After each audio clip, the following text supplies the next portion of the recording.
Well, hey everyone, this is January 13th, and we are finishing up our second week in our online Bible study, Living Power. This has been an incredible 2 weeks. I have loved every minute of it, and I do hope you are thoroughly enjoying this study. If you are just joining us and just finding us, welcome. We are so glad to have you. A lot of you posted comments last week, this week on the blog, and I just want to thank you for sharing your personal stories. They've meant so much to me, and I know that they've meant a lot to the other members of the class. I want to encourage you to feel comfortable in doing that and sharing what God leads you to share, and reply to each other also as you feel led to.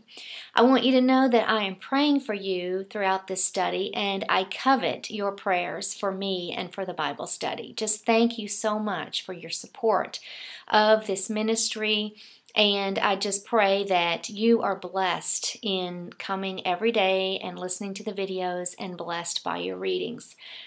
Tonight, I'm taping at night, and usually I tape during the day, but I have found a quiet moment in my home, and I can't believe it that I'm able to tape this at night, and I'm kind of trying to just steal a quiet moment and see if I can get this lesson taped for you tonight. I want to remind you that we do not post videos on the weekends, so when we get to a Saturday or Sunday reading, there won't be a video, and I won't send you an email over the weekend.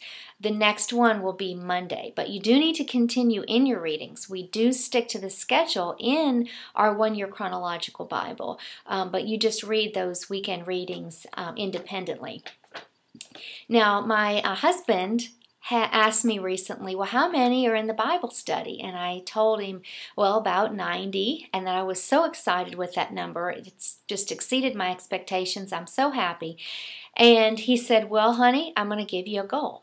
And he said, when you get to 100, I will buy you some cupcakes from your favorite cupcake store that has just opened down the street. Now, you might think, cupcakes, this isn't a big deal, but oh my, these cupcakes are my favorite. My friend Michelle brought them to a journey group one night, and I have fallen in love with these cupcakes. So I'm asking everyone, help me earn my cupcake and tell all your friends about the study, because once we get to 100, I get a free cupcake, so I'm excited. Today's lesson, the reading is a little bit shorter, and there's a lot of genealogy, and we're certainly not going to cover the meaning of everyone's name because there were a lot of names that are very hard to pronounce in today's reading. So the reading was shorter, the lesson might be a little bit shorter. I'm going to start us off with a puzzle. Would you like a puzzle? Turn over to page 49, and I want to see if you can find something. In Genesis 36, 31 to 43, this is the section that is called the rulers of Edom. And it lists the kings who ruled in the land of Edom before any king ruled over the Israelites. Read this section. What do you find surprising? And as you're looking, I'm going to continue on with the lesson, and we'll come back to that in just a few minutes. Okay, so this reading today is about Esau, Jacob's brother. We haven't heard from him in a while because we've been watching Jacob grow up into a man of God. But Esau has been busy. He has been settling in the land of Seir, and he has multiple wives. And you have to kind of be careful if you're trying to be deliberate in tracing the family line on paper, sometimes it can get confusing. Because I've noticed that in the Bible, when they list names, sometimes a person has two different names. They're listed in two different scriptures with a different name, but it's the same person. And this is what's happened with a couple of his wives. So I'm not going to say that I know how many wives he had. I'm just going to say he had more than 3. I'm pretty sure he had more than 3. But because of the name change, it's kind of hard to figure out. What I do know is that he had 5 sons and 11 grandsons, and this is where it gets important. These 11 grandsons on page 50 in Genesis 36 to 40 became the heads of tribes, and they became tribal chiefs. You could refer to them as dukes, if you understand it that way. So they were kind of lords over a certain region. And Esau founded the Edomites, who lived in Edom. And the Edomites were going to come to find, eventually come to be at war with Israel. So there's a couple of interesting contrasts here between Esau and Jacob that I wanted to share with you. Esau's sons were born in the land of Canaan before moving to Seir. Jacob's sons were born out of the land and eventually moved back in. Esau, like Lot many lessons ago, left because there was simply not enough room for all the people and the animals. So Esau left and settled in another area. We begin to see a picture of Esau as an overlord emerging. And there are a couple of scriptures elsewhere out of the book of Genesis that I wanted to share with you where God talks about Esau. And it just demonstrates that God's sovereignty and his purposes always come to pass. So here are some comments about Esau in other places of the Bible. In Deuteronomy 2 verse 5 it says, "Do not provoke them to war, for I will not give you any of their land, not even enough to put your foot on. I have given Esau the hill country of Seir as his own." And then in Joshua 24:4 it says, "And to Isaac I gave Jacob and Esau. I assigned the hill country of Seir to Esau, but Jacob and his family went down to Egypt." So this is not happenstance where these people are coming to live. It's never happenstance where you and I end up raising our families and coming to live either. This is all in the providence, in the plan of God.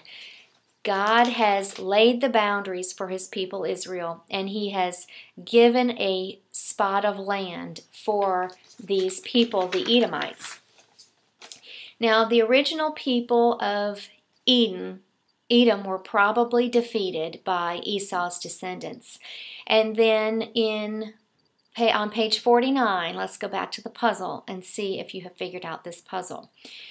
In this section, the rulers of Edom, it's chapter 36, verse 31 to 43. We're on page 49. We're unsure how these rulers are related because the thing that is so strange, this is the answer to our puzzle for today. None of the kings were succeeded by their sons. Now, isn't that odd? Most of the time, we see the son or the daughter, especially today, succeeding the throne. But here, we don't see any of the sons succeeding the throne. It doesn't say why. It's just very odd. And we can contrast this with the line that God established through Judah. Jesus, the King of Kings, came through the line of Judah. Judah was one of Jacob's sons. Judah is one of the tribes of Israel. And in Judah, along the line of Judah, God established this kingly line. David came from the line of Judah. Jesus came from the line of Judah. And every king in the line of Judah, how should I say this? I wanted to tell you the perfection of God's establishment through the kingly line of Judah, in which every king in this line comes from the royal house of David. So in the world, in contrast to the world here, these Edomite kings, we don't have a single one being succeeded by his son. But in the line of Judah, we see son after son after son being taking over the throne. Now, those are all the facts that I wanted to share with you, the history of the reading, but there are some things that I think we can pull from our application from the lesson today. You know, this reminds me that secular worldly greatness comes much faster than spiritual greatness.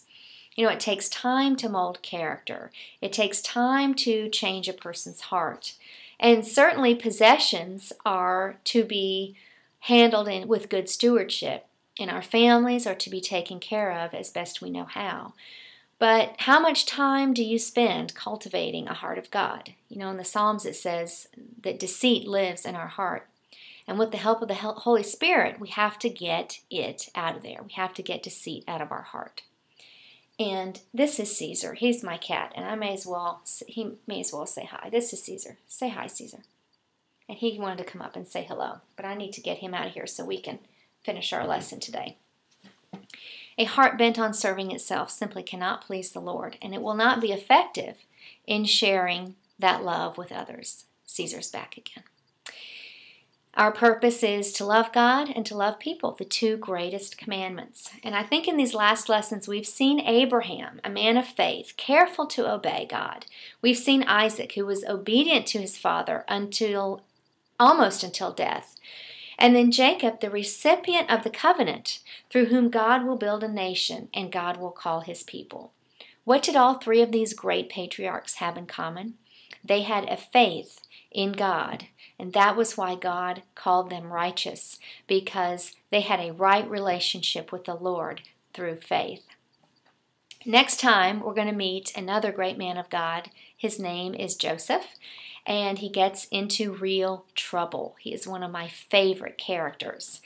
Can he possibly triumph in the end? Well, stay tuned until next time. You guys have a great evening. I can't wait to see you. See you next time.